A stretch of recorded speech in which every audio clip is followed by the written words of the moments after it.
America. My name is Tina Prokowski, coming to you live from Seattle, Washington. We have some breaking news for you today. Well, it's not so much breaking news because the information has been the same for, forever. But we do have an update for you, according to a report prepared by the Joint Economic Committee Democratic staff.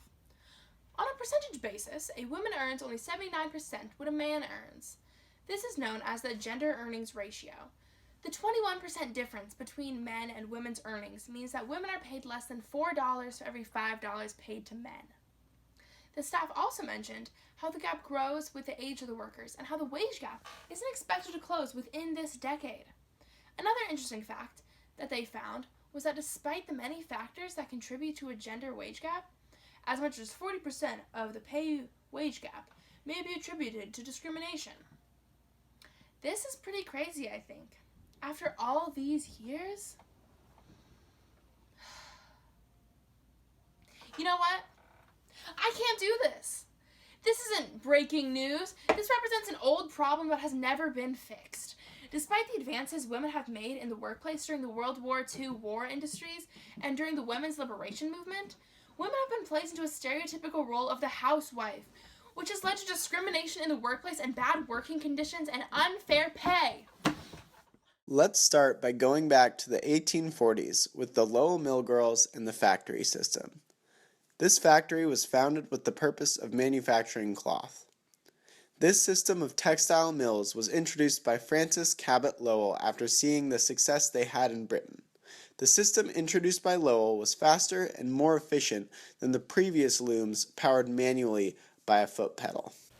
Although this opportunity for women allowed them to have more independence, farmer women and children, who made up the mill girls, lived in bad conditions in the factory community.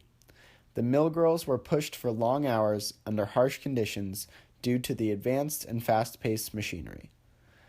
Women wrote to their families and explained the unhappy life they were living in the mills.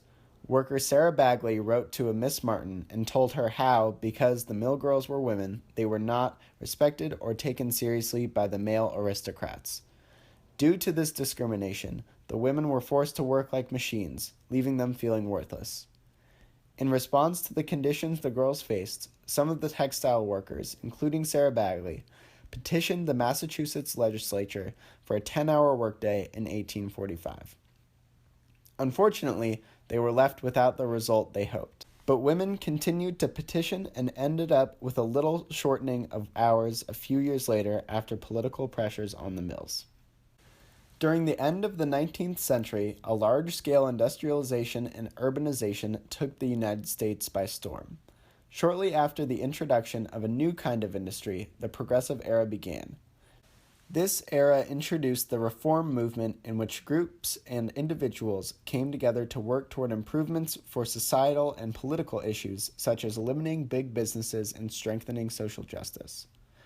One of the most clear signs of discrimination of women in the workplace occurred on the top floors of the Triangle Shirtwaist Factory on March 25, 1911.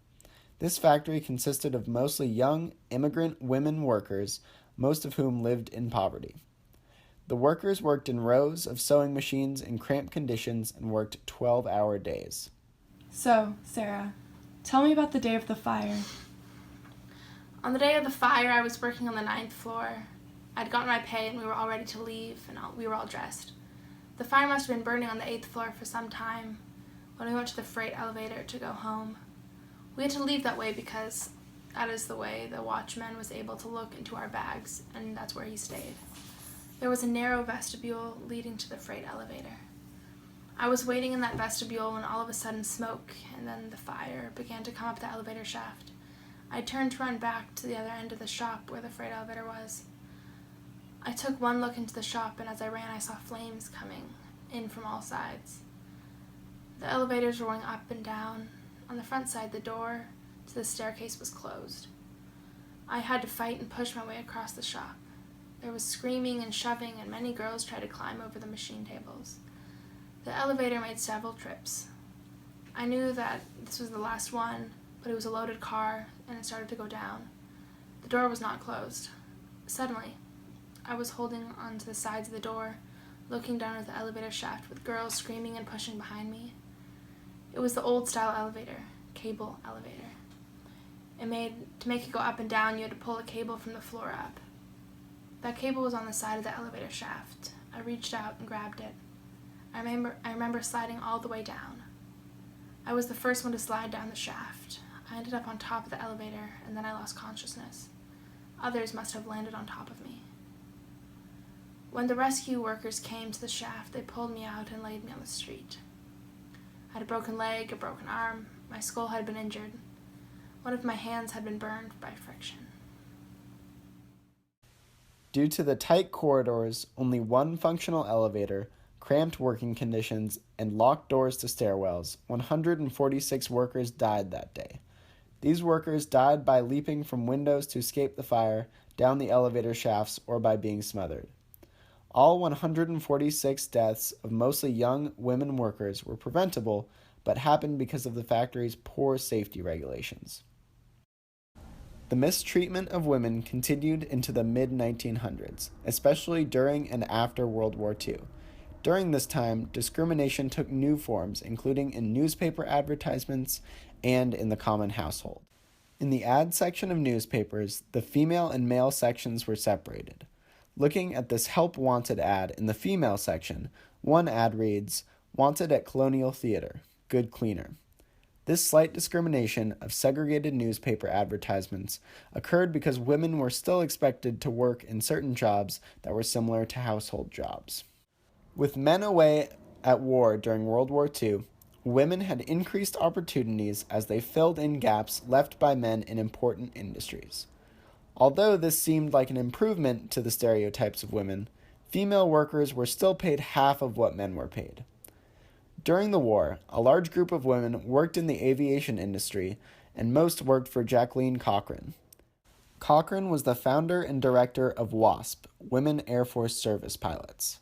The WASPs transported cargo and worked on target missions. During one of Cochran's newspaper interviews, she explained the skills the female pilots had acquired. Cochran excitedly told the interviewer of the qualifications of some of the pilots to fly certain models of planes and how the ability to do so allowed them to travel to Army bases. The plans for the WASP continued to push the stereotypes of women in the workforce, but the WASP members that served and died in the war weren't given the same benefits of men, and they still had no military status. Despite the advancements in the job industry during World War II, women lost their jobs when men returned home from war. In the post-war period, a new image of women became ideal for families. Women working at home, cleaning, cooking, and taking care of the children while the men worked became the ideal image and expected for women. Even when women got this ideal family image, most women weren't content with that image being their lives. Betty Friedan spoke to these unsure women in her book, Feminine Mystique. Friedan wrote of how women living this life were unsatisfied with the day after day same routine and were always wanting something more.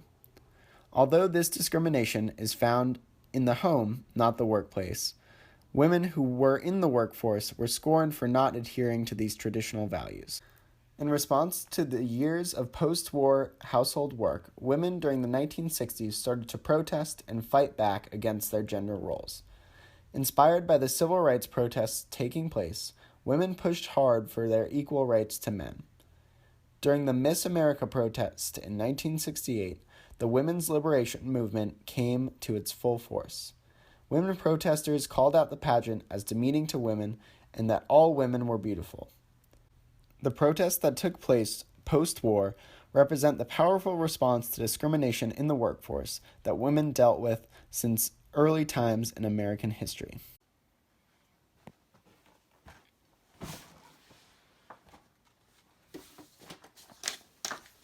Well, I am back, America. I just watched an incredible documentary on women's inequality in the workplace, and I feel I am more informed on the discrimination of the past that has shaped the wage gap in the present.